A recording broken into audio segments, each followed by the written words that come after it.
I'm a third-order knight. I never got the memo to wear blue. Where's your leader at?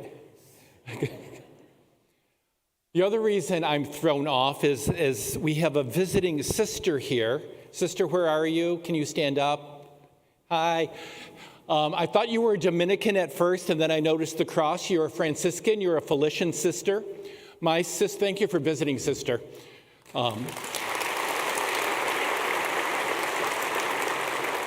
Once a vocation director, always a vocation director. I was telling sister as she was standing in the back, my sister was a member of the Felician Order too for about 5 years. She never made her solemn vows. But the Franciscan sisters of Sylvania Franciscans were the one who taught me. And now that I have you sitting directly in front of me, it's like I'm ready to be graded here or something, just with that. Today is a little different of a day. We're not celebrating the third Sunday of Ordinary Time. We're celebrating the feast day of two saints, which is unusual for that to take precedence in our Sunday liturgies. But we need to remember that St. Peter and St. Paul were very instrumental in spreading the gospel of Jesus Christ. They gave their life preaching the passion, death, and resurrection of Jesus.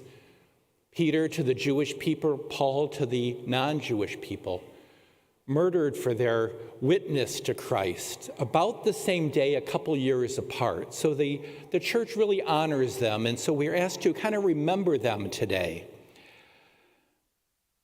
As I was trying to figure out how to talk about them, I started thinking about, sometimes I think that our idea of sainthood is something different than what it truly is.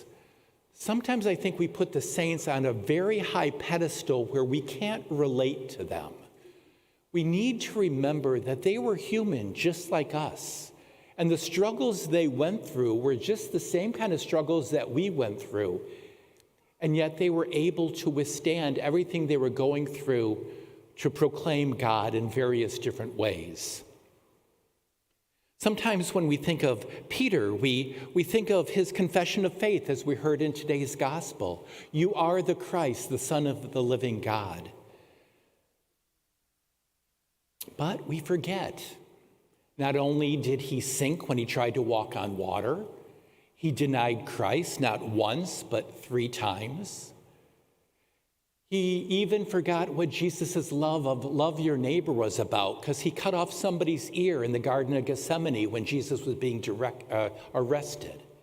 We forget the humanity of people like him. In fact, Pope Francis, a couple years ago at one of his audiences, he was talking about the saints and saying, remember they were human, they were real people, and we need real people in our world today. Same thing can be said about St. Paul. The troubles and the tribulations that he faced, he did with such courage. But he also was a sinner. Think about how he talked to the Galatians when they were going back to their old way of life. Depending on the translation we use, Paul either called them stupid or foolish. He was done with them. His frustration just took over. He was even a person who didn't like St. Barnabas. They got into this discussion because Barnabas wanted to take John Mark with him on a preaching tour, and he didn't like John Mark for something John Mark did earlier, so he split up with Barnabas.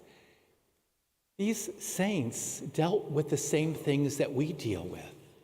They had to learn how to love, how to forgive, how to deal with people who didn't think like they did. It didn't come easy for them, but they kept turning back to God, asking for the grace to be able to live out what God was asking of them. Holiness doesn't mean perfection. Holiness means trying to do what God asks us to do. And then when we fail, we turn back. We don't give in to desperation or despair. We trust in his love and mercy. And if we turn back from our heart, God will take us back. I was thinking of one of my favorite stories of St. Peter. It's not scriptural, but it's the second century Christians had this story about him. He was fleeing from Rome. He knew that Nero was going to blame the new Christian community for setting the fires in Rome, something that Nero did. And so he was afraid of the persecution that was going to happen. So he hightailed it out of Rome. Now, some people say he hightailed it because he was afraid, like he was afraid in the Garden of Gethsemane. Other people say he hightailed it out because in his mind, he knew that the persecuted Christians were going to need their rock to depend on and to comfort them. So that's why he was running away. But as he was running out of the outskirts of Rome, he saw a figure coming towards him, and he realized that figure was Jesus Christ. And as he got closer to Jesus, he said, "Quo vadis, Domini? Where are you going, Lord?" And Jesus said to him, "I'm going to Rome to be crucified." Peter recognized that he needed to go back to Rome to suffer with his brothers and sisters. He wanted the easy way out, but he knew that wasn't what Christ was asking of him. I like that story because it resonates with me. How many times have I tried to take the easy way out? How many times have I not lived my faith out authentically because of what other people might say or what other people might think?